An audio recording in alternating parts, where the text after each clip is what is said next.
भगवति हेशिति कंठ कुटुंबिनि भूरि कुटुंबिनि भूरि कृते जय जय हे महिषासुरमर्दिनि रम्यकपर्दिनि शैलसुते। హాయ్ అందరికీ నమస్తే అండి. RR the glorious vibes channel కి స్వాగతం. ఈ రోజు మనం చేయబోయేది లెమన్ రైస్. దీనికోసం జార్లో 4 పచ్చిమిరపకాయలు, హాఫ్ అల్లం వెల్లుల్లి పేస్ట్, హాఫ్ పసుపు వేసుకొని పేస్ట్ చేసి పెట్టుకోవాలి.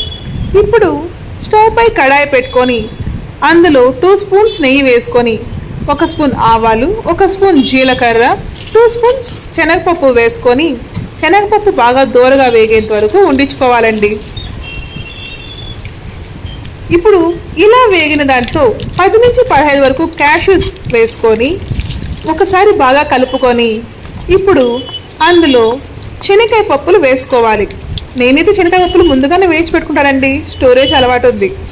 సో క్యాష్యూస్ బాగా గోల్డిష్ కలర్ వచ్చేంత వరకు వేయించుకోవాలి.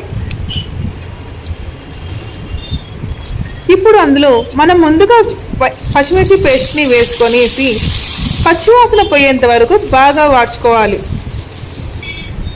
ఇందులో కొద్దిగా ఇంగువ కూడా యాడ్ చేసుకోవాలి. నేను ఇంగువ కొంచెం స్కిప్ చేశాను, సో ప్లీజ్ యాడ్ చేసుకోండి. విడిగా నేను రైస్ వండి పెట్టుకున్నాను. ఇలా వేడి వేడి అన్నంలో కొత్తిమీర వేసుకొని బాగా కలుపుకోవడం వల్ల ఆ కొత్తిమీర ఫ్లేవర్ మొత్తం కూడా రైస్కి బాగా పడుతుంది. ఇప్పుడే టేస్ట్ చాలా బాగా వస్తుంది.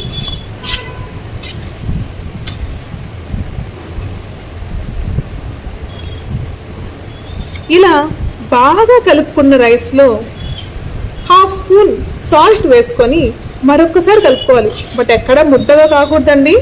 ఇప్పుడు ఒక పెద్ద సైజు నిమ్మకాయని కట్ చేసుకొని ఆ వాటర్ని మనము రైస్లోకి స్క్వీజ్ చేసుకోవాలి. ఇప్పుడు దాంతోపాటు మనము వేయించి పెట్టుకున్న మసాలాను కూడా యాడ్ చేసుకోవాలి. ఈ ఫ్లేవర్ మొత్తం రైస్కి బాగా పట్టేటట్టుగా కలుపుకోవాలి. బట్ చాలా స్మూత్గా కలుపుకోవాలి. అప్పుడే రైస్ బాగా పొడి పొడిగా వస్తుంది.